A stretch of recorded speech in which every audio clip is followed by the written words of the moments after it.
Hello खम्मा गणेश साथ में आज बनाऊँ आइसक्रीम घर पे। तो मैं पहली तो दूध चढ़ा दियो गैस पे, थोड़ा सो मिला दियो मैदो। मैदा में कहीं थोड़ी जाडी पड़ जाए आइसक्रीम बढ़िया हो।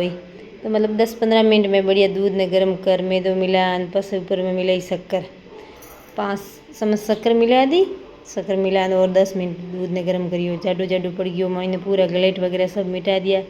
अब मैं थोड़ी बादाम और काजू मिलाऊँ बढ़िया 10 मिनट और गर्म करियो। गर्म कर बढ़िया हो गयो। अब मैं मिलाई थोड़ी पीसी इलायची, तो टेस्ट आई बढ़िया। मैंने तो खाना बढ़िया लगे तो मैं हमेशा बनाती रहूँ। आप भी घरी बना लीजिए। 2 गिलास वाला तैयार कर दी, 2 गिलास भर ने तैयार करी मैं रख दूँ। शाम के टाइम में फ्रिज में रख दूँ, सुबह उठ ने जिम ले आऊँ। तो ऊपर में मिला दी थोड़ी और काजू बादाम मिला, ऊपर लगा दूँ ढक्कन लगा। शाम के टाइम में रख दूँ फ्रिज में, सुबह उठ हो जाए तुम्हारी आइसक्रीम हो जाए बढ़िया। आपने भी बढ़िया लगी है तो लाइक कमेंट शेयर, चैनल ने कर दीजिए सब्सक्राइब।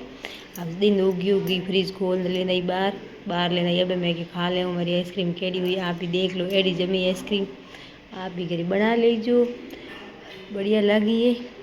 तो फिर मिलते आगे वीडियो में। टाटा।